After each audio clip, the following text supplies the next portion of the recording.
আসসালামু আলাইকুম। আশা করি সবাই ভালো আছেন। অবশ্যই কমেন্টসে জানাবেন কে কেমন আছেন। যদি আপনাদের আমার চ্যানেলটি ভালো লেগে থাকে অবশ্যই কমেন্টসে জানাবেন। তো চলুন আজকে আপনাদের যে ভিডিওটি দেখাবো সেই ভিডিওতে দেখাবো একটি গম ক্ষেত। এই গম ক্ষেতে দেখেন কি পরিমাণ গম আসছে। গম কিন্তু শরীরের জন্য অনেক উপকারী। যারা গমের আটার রুটি খান তাদের কিন্তু এটা শরীরে প্রচুর পরিমাণ এনার্জি তৈরি করে। বিশেষ করে আমি দেখছি এই যে আপনার পাকিস্তানি যারা তারা কিন্তু দুই বেলা এই গমের রুটি খায় আর এক বেলা অন্য যেমন ভাত রাইস এগুলা আদার্স এগুলা খায়। তো আমরা যেমন তিন বেলা ভাত খাই অনেকে, আবার কেউ কেউ দুই বেলা ভাত খাই, একবার রুটি খাই। তো যারা এইগুলো মানে একবার আটা খাবেন তাদের শরীরে প্রচুর পরিমাণ এনার্জি হবে। এই যে আমি আপনাদের যে ইগুলো দেখাচ্ছি দেখেন কত বড় বড় একটা হয়ে গেছে। আসলে এগুলো পেকে গেছে, হয়তো আর কিছুদিনের মধ্যেই কাটা হবে, 2-4 দিনের মধ্যে। তো ভিডিওটি আপনাদের কেমন লেগেছে অবশ্যই কমেন্টসে জানাবেন।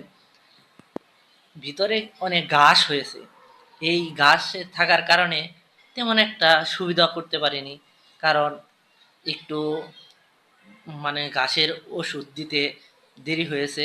আর এগুলো মনে হয় ঘাসের ওষুধ দেওয়া হয় নাই, ঘাসের ওষুধ না দেওয়ার কারণেই এইগুলো এরকম হয়েছে।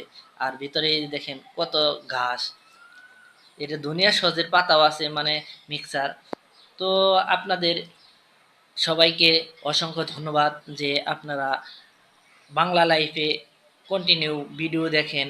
যারা বাংলা লাইফের সাথে আছেন তাদের ধন্যবাদ।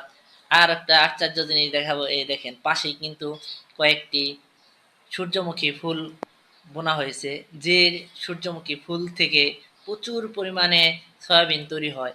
যারা জানেন তাদেরকে তো জানেনই, আর যারা না জানেন তাদেরকে আমি বলতে চাচ্ছি এই সূর্যমুখী ফুল কিন্তু দেখতে দেখেন আমি আর হাত যে তার থেকেও অনেক বড়।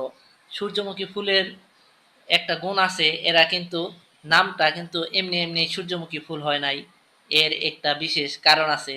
যারা এর কারণটা জানেন অবশ্যই কমেন্টসে বলবেন যে কি কারণে এই ফুলের নাম সূর্যমুখী হলো। এটাই আজকের ভিডিওর প্রধান আকর্ষণ। এই যে এই পাশে যেটা আছে দেখেন একদম পেকে গেছে, হয়তো 2-1 দিনের মধ্যে আমি আপনাদের একটু সোজা করে দেখাচ্ছি। এই যে ও, অনেক সুন্দর দেখতে, পেকে গেছে যার কারণে এটা একটু আর গাছটাও দেখেন কত সুন্দর করে হয়েছে। তো বাড়ির কাজটার মধ্যে যেহেতু এই জন্যই আরো এত সুন্দর হয়েছে। তো সবাইকে ধন্যবাদ যে বাংলা লাইভের সাথে আছেন। আপনারা সবাই বাংলা লাইভের সাথে থাকেন, ভালো থাকেন, সুস্থ থাকেন, সেই কামনা করছি। সবাইকে অসংখ্য অসংখ্য ধন্যবাদ যে আপনারা বাংলা লাইভের সাথে থাকেন। একটু জুম করে আপনাদের এই ফুলটা দেখাচ্ছি, অসংখ্য সুন্দর দেখাচ্ছে। সবাই ভালো থাকেন, সুস্থ থাকেন, আল্লাহ হাফেজ।